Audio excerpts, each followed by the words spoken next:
pair of two-run home runs in the fourth inning, mixed with Chris Sale striking out 13 batters on the night, including his 300th strikeout of the season, helped Boston sweep and shut out the Baltimore Orioles 9-0 on Wednesday night. Welcome on in, everybody, to your Red Sox post-game recap. I'm Lauren Campbell, back with you tonight reporting for CLNS, a leading online provider for audiovisual coverage of the Boston Red Sox. And this post-game recap is brought to you by our friends at FanDuel. Fantasy football is back, and we are heading into Week 3, and you can avoid those busted seasons that come with season-long fantasy leagues by joining FanDuel. Fantasy football for everyday fans with new contests starting every week. Go to FanDuel.com, click the Join Now button, and use our code Red Sox Beat. Before we talk the dominance that is Chris Sale, let's get into this game and see how they scored the 9 runs tonight. Boston gave their pitcher plenty of run support, and it started in the fourth when Mookie Betts and Devin Marrero each hit 2-run home runs to put Boston up 4-0. Hanley Ramirez, who had been out of the lineup for almost a week, doubled in the sixth to drive in a pair of runs for a comfortable 6-0 lead.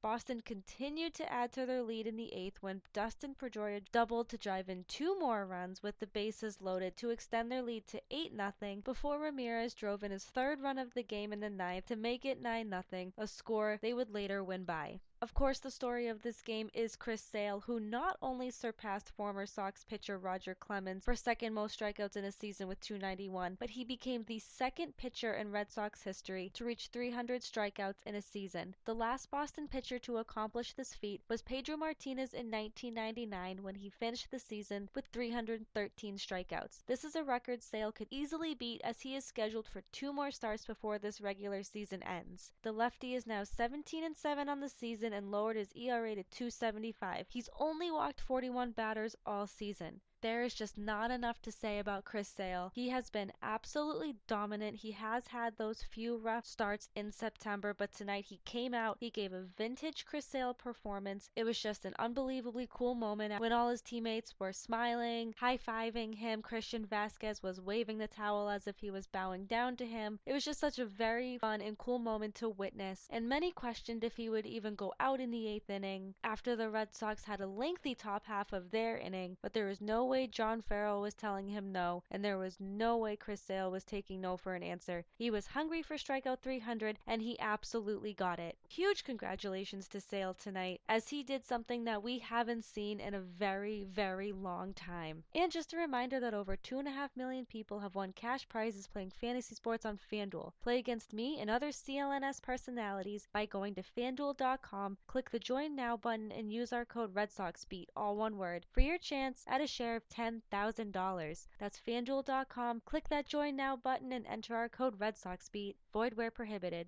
With the win, Boston improved to 88-64, while Baltimore fell to 73-80 on the season. Their first place lead over the New York Yankees remains at 3 games after New York beat the Minnesota Twins on Wednesday afternoon. The magic number to clinch the AL East division is now at 8, and the magic number to clinch a playoff berth is now at 1. The Red Sox will punch a ticket to the postseason if the Los Angeles Angels lose to the Cleveland Indians on Wednesday night. We will be sure to keep you updated on that. There is absolutely no doubt about your game MVP being Chris Sale. He pitched 8 innings, gave up 0 runs and walks, gave up 4 hits, and struck out 13 batters, and of course, he reached that 300 strikeout milestone. And I will give an honorable mention to Hanley Ramirez after going 3 for 5 on the night and driving in 3 runs after he missed the last week of games. And your fun fact for the night, Chris Sale is the first left-handed American League pitcher to reach 300 strikeouts since Randy Johnson did it. The Red Sox will have an off day on Thursday as they travel to Cincinnati to take on the Reds, who are 66-86 on the season. They will begin a 3-game set on Friday night. Boston will send Rick Porcello, who's 10-17 on the season, to the mound to oppose Sal Romano, who's 5-6. First pitch is set for 7:10, and don't forget to check back here for your pregame notes from Michael Sedapani and a full game recap from, once again, yours truly. This has been Lauren Campbell for CLNS.